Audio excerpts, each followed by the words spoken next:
Und da hat es bei mir raus. Du willst mein Kind mir nicht leisten, dann noch bestrafen. Anstatt ihm zu helfen, dass du dann komm, wir machen das jetzt nochmal. Wenn du es in 5 Minuten nicht kapierst, musst du halt in 20 und hier für deinen Vater ist alles mit dir lieb. Das erwarte ich. Und nicht. Ja, so muss man das nicht immer sagen. Ne? Habe ich schon 3-mal genau in diesem Ton gesagt. Das ist schwierig, wa? Also mit manchen kann man noch nicht reden. Das ist manche ja, kann man noch nicht reden. Guck mal, der Klassenlehrer, Das meine Kinder, oder? hat dieses Jahr schon 2 Monate Sabbat gemacht und macht nächstes Jahr nochmal 5. Das ist der Klassenlehrer, der Mathelehrer. Und die haben keinen adäquaten Ersatz gehabt in Mathe. Die 2 Monate, wo er nicht da war, kommt wieder und fängt an, die Kinder zu degradieren. Und zu sagen, ihr könnt ja gar nichts. Der sagt in der Klasse, die Hälfte von der Klasse kriegt keinen Schulabschluss. Ist mir aber egal, ich mache ja sowieso die Unterschrift runter. Das sagt er zu den Kindern. Das musst du mal aufnehmen. Die Kinder müssen ihre Handys abgeben in der Schule. Die haben da so eine Taschen an der Wand, da müssen die Handys wegstecken. Die dürfen die in der Schule nicht haben. Hassen bestimmt Ist ja doof. seinen Job, deswegen Ja. sonst wird es nicht so sein. Da kannst du nur woanders hin. Ja, Das ist sag einfach jetzt, so. wenn Aber das eigentlich hilft, wenn du sagst, beim Direktor warst, das hilft auch. Ich habe überlegt, ich setze ihn eben nicht. Ihr lernt ja was fürs Leben. Was Vernünftiges. Nach meiner Meinung. Deswegen kriegst du viel Handwerk, wenn du viel Ausbildung hast. Das sind schon die Regeln. Ich sag Ich immer, habe Newton Drucker zu Hause. Ja, mein Kumpel hatte ein Rolliger Bruder, der hat gesagt, ich gehe noch Fußball. Es gibt tatsächlich eine Berufsausbildung, wo du den MSA mitmachst. Das ist ja der Fußball, was du drüber nachdenkst. Der da hat aber nicht mit 15, nicht mit 14. Ich gucke jetzt nicht zu, wie der 2 Jahre in die Schule geht und keinen Schulabschluss kriegt. Das ist ein vorprogrammierter Mitarbeiter. Das macht das Leben mit einem Menschen. Muss die Wertigkeit. Wozu? ja, wenn er schon so auf schlecht in der Schule, ist er schlecht in der Schule? Nein. Fällt er immer auf? Nein. Also ist er irgendwie mal nett zu anderen. Nein. Der hat mit anderen Kindern keine Ausnahme. Der versucht immer noch zu schlichten. Er hat aber schlechte Noten. Ja, in Mathe. Nur Mathe. Ja, das ist doch kein Problem, dass er. Ich habe mich ärgert, Ich dachte, dass ich ihm die Aufgaben mache. Das Problem ist nur, ich kann das als Eltern nicht schlecht machen, deshalb ich in der Schule lernen. Ja, ich sage mal, man muss sich das Problem auch stellen. Nicht von wegrennen, das ist keine Lösung. Das wird im Leben immer so sein. Das ist immer ein Problem. Das ist doch kein Wegrennen, wenn ich mein Kind aus der Situation nehme, wenn er sich mit Erwachsenen prügeln will, weil die Erwachsenen so auf ihn einwirken, dann nehme ich ihn raus. Also dann Ja, steck dich nicht in der Situation. Kann ja nur sagen, was ich sage. Muss man live erleben, kann man nicht von vornherein sagen.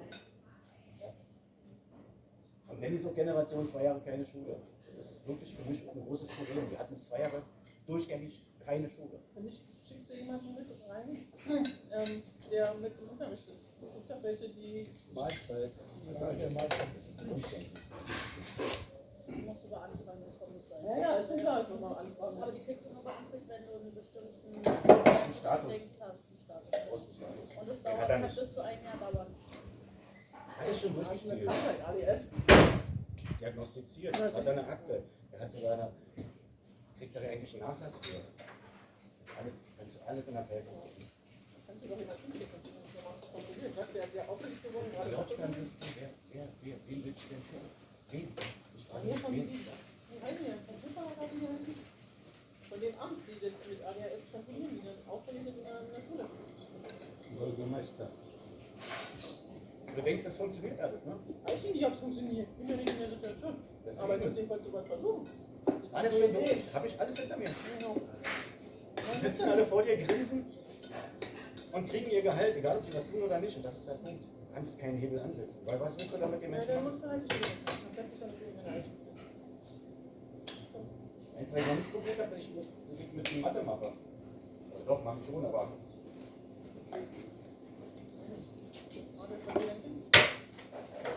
nee. Doch, will er lieber eine Lehre machen, will er nicht arbeiten, was stellt er noch eine will er sich der 25 stellen? Er will selber denken. Ja. Frag ihn, was Das will ist er? die Einforderung. Ja. Was kosten? Will er lieber arbeiten, raus aus der Schule oder will er lieber einen Abschluss Er will in der Schule bleiben, aber nicht erniedrigt werden von Erwachsenen. Ja, Weil selbst in der Ausbildung kann es sein, dass du die Finger kriegst. Und sagst, ey, das ist scheiße, hier, mach mal das, geh mal Das ist alles am eigenen Leben erlebt, das muss ich Ihnen nicht erzählen. Ich bin in den 90er Jahren in Alliere gewesen. Ich ging mit 16 Jahren vom Osten direkt in den Westen. Und im Westen, in der Firma, wo ich gelernt habe, da standen die Ausländer da und die Deutschen da. Mehr Nazi habe ich nicht erlebt in meinem Leben. Also im Westen wollen wir gerne erklären, wie diese Welt sich dreht. Das ist so. Und der Chef kam hoch und hat gesagt, angreifen. Angreifen. Und ihr doofen Ossis, wegen euch verdienen wir weniger Geld. Ich habe diesen ganzen Scheiß mitgemacht. Das meine ich ja, du kriegst immer Druck. Ja, ich will ja nicht deswegen. Man kriegt immer Druck, man ist nie so, wie man das will. Aber wenn man davon läuft, das meine ich. Wenn er denkt, Was ist denn daran davonlaufen? Das ist jetzt so ein großer Fenster, ich laufe ja nicht davon. Aber ich lasse mein Kind nicht in der Frag Situation. dein Kind, was es möchte, das ist für mich das Beste. Das ist besser, ja. Er will nicht erniedrigt werden, kann er mir klar sagen. Ja, er möchte das schon. Jeder möchte das. Und muss ich das einem erwachsenen Pädagogen sagen, dass er bitte lassen soll, die Kinder zu erniedrigen? Und ihm zu sagen, wie doof sie sind, dann ihm zu helfen? Manche sitzen halt, die machen das nicht so.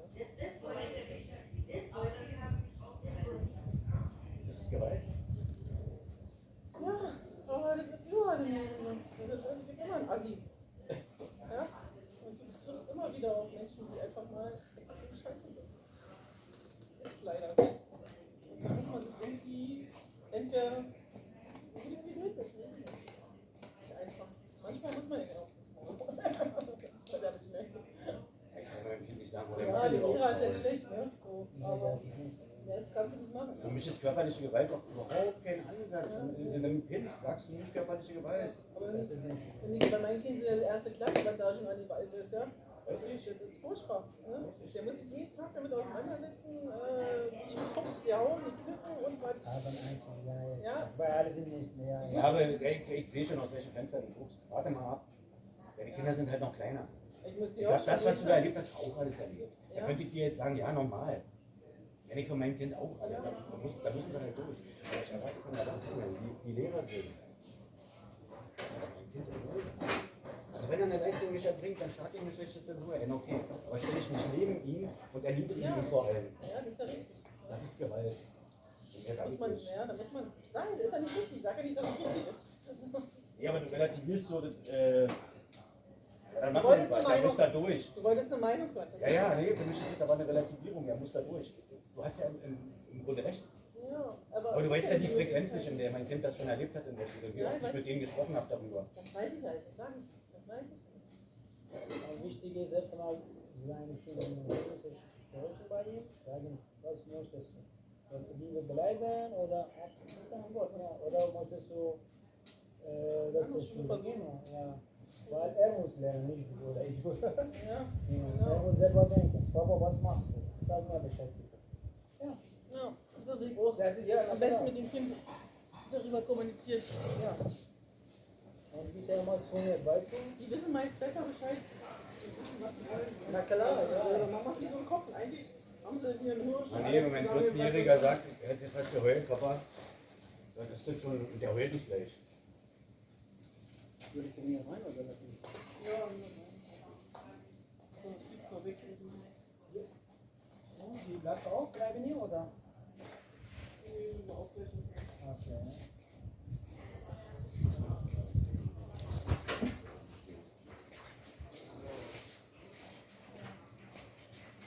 Yun, tapos ang lunch break guys.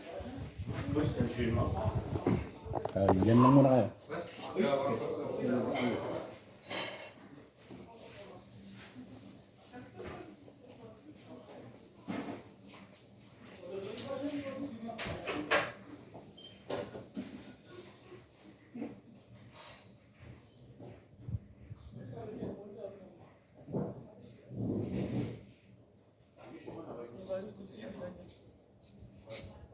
Ich wirst nicht gefragt.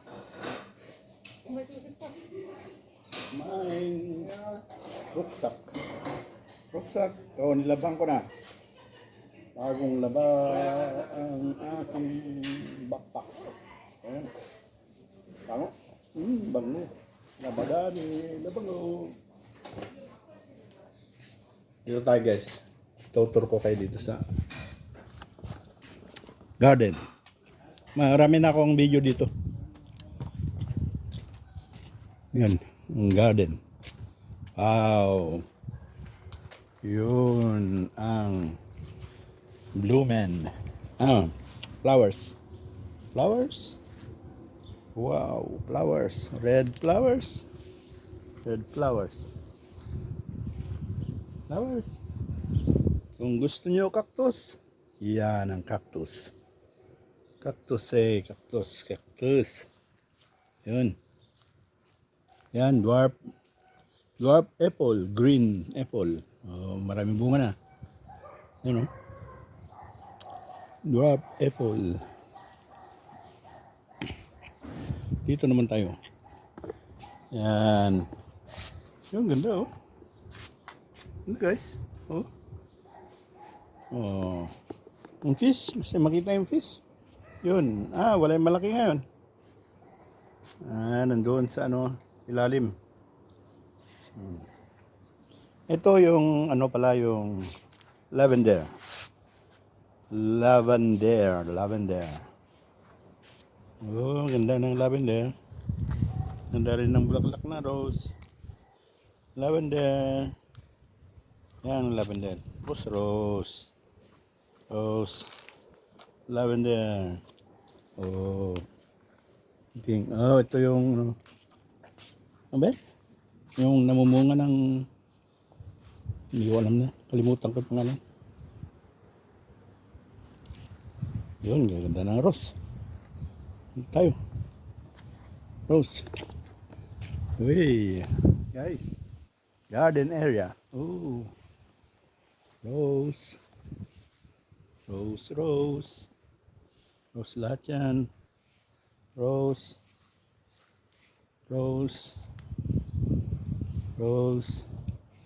Ito naman may ano ba yan yung lasuna? Ito yung strawberry lasuna, yung onion strawberry. Ito naman yung potatoes yan, potatoes, yun, flowers ng kawkawati. Yan, kawkawati guys. Ito yung pool. Mainit na, parang maganda maligo, pero hindi ako maliligo dahil nagtatrabaho pa ako. Kamatis, tomatoes. Yun guys, flower ng kawkawati sa Ilocos. Ay, garden box. Ay, yun, maraming bunga yung chili, bell pepper. Yan, yung kalabasa, ano ba yan tawag yan? Yung kalabasa. Ito naman yung salad. Ibang pa yung iba dyan. Wala mong tawag dyan. Uy. Yun. Ay, may bagong pool cleaner na naman. Yan o. Pool cleaner yan. Bago ulit. Guys, ayun na.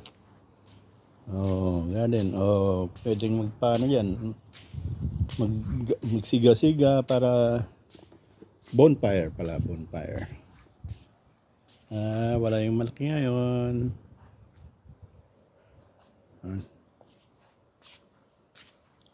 Ganda yan, no? Tok natin.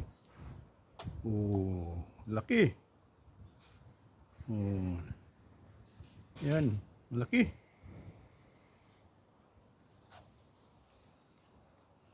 Oh, lalaki. Lalaking rose.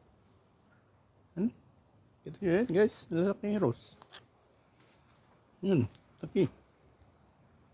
Oh, yun. Yun, guys. Yun, ang garden. Oh, yung wakawati.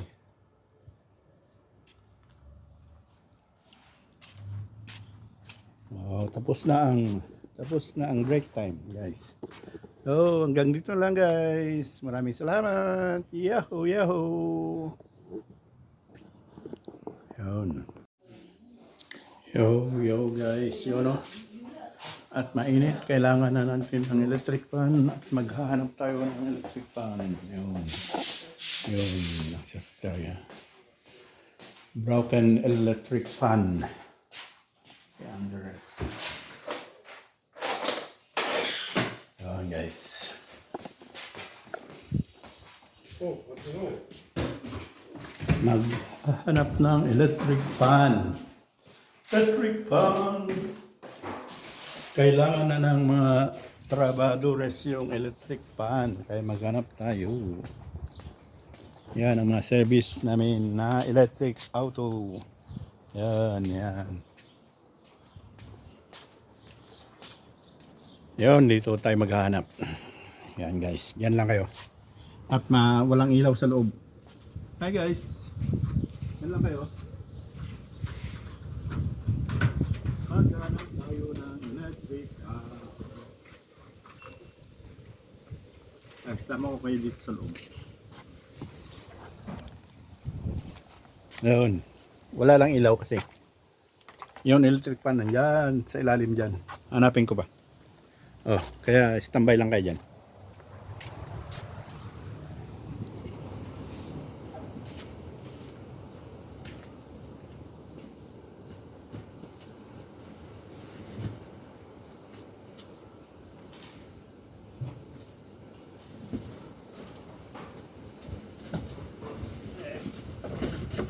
Harang. Tanggalin muna ito para makahadaan tayo sa harang-harang.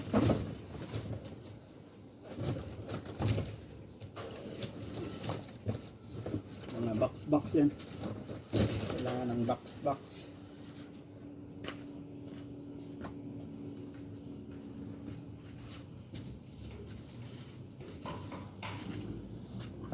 Hindi ako makadaan.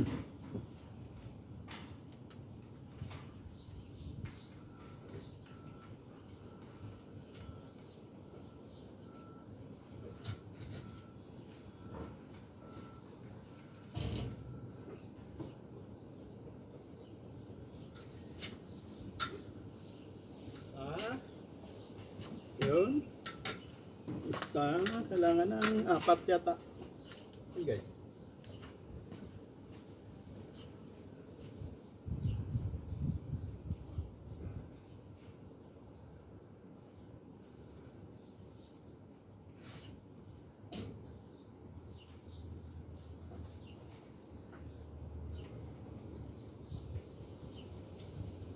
Ay, lalim. Nasa likod-likod. Dalawa. Yan. So.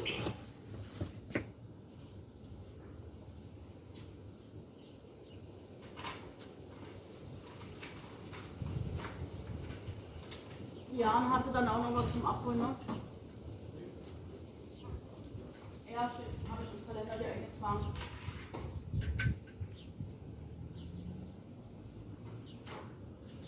Tatlo.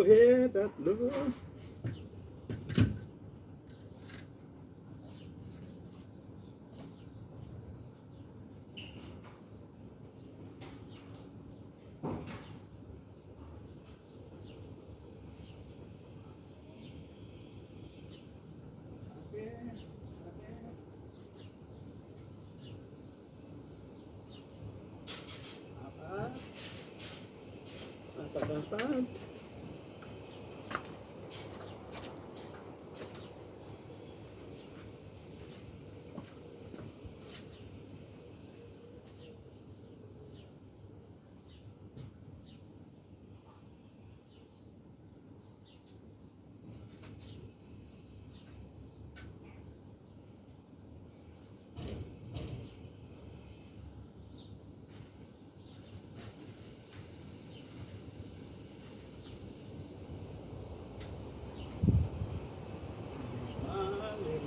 Lima.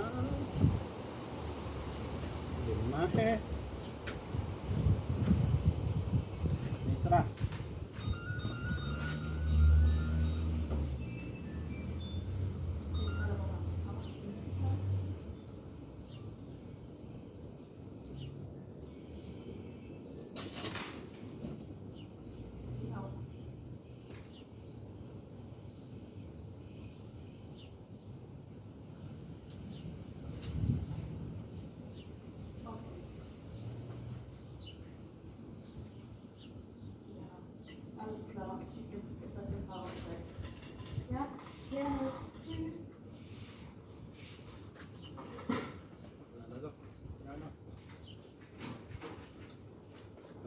Wala na yan.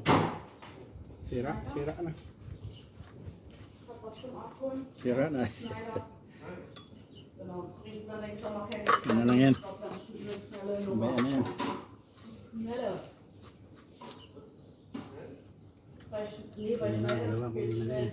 Eigentlich sollte die Patienten selber herkommen, sie erreicht sie aber nicht, dass Pasok sie sa loob. wenn sie ihn abholt werden, dann wird sie nachher wieder hingebracht.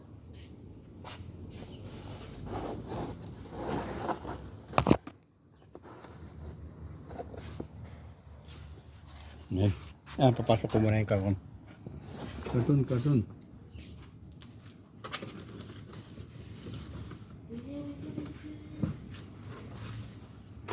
Soll ich hier Heine abnehmen? Soll ich Heine mitnehmen?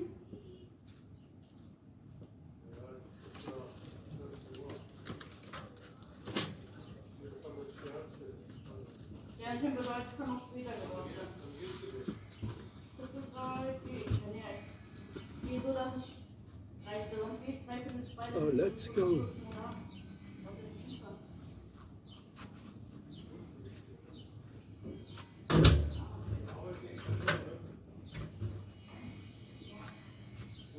Let's go, Pandang Gusto. Ah. Wala yan. Dito. Para makita nyo pagpasok doon sa loob. Yan.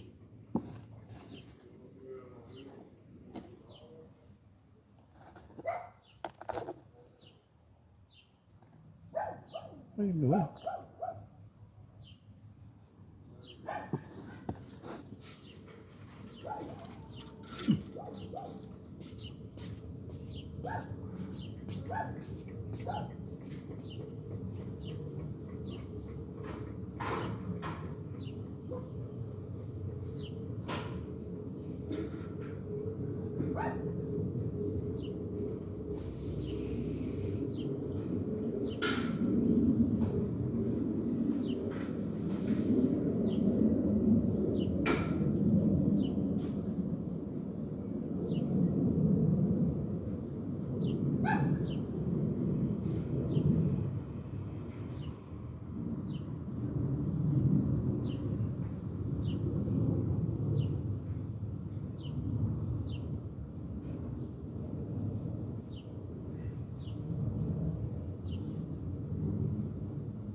Yun guys. Yun guys.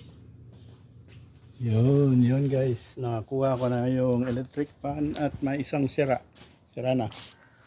Well, pwede pa yan. Kailang yung ano, plastic niya na bakbak. Yun guys. Yun.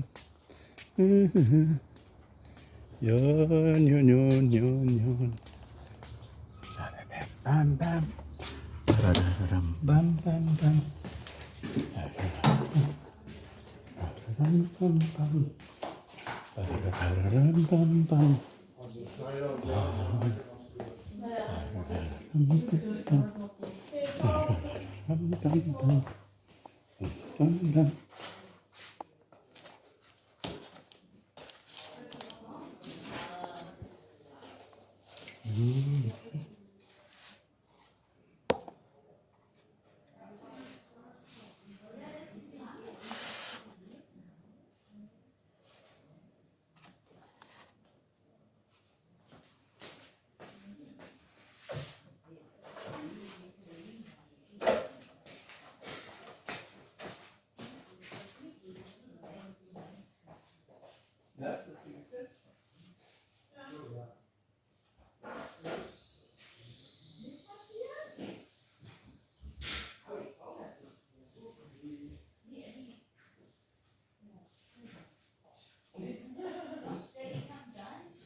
Yan, na-set ko na.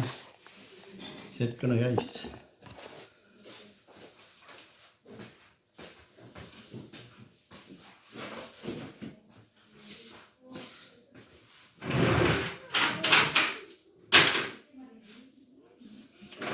Yun. Maraming salamat guys. Ito na lang. Yo. Meine Güte.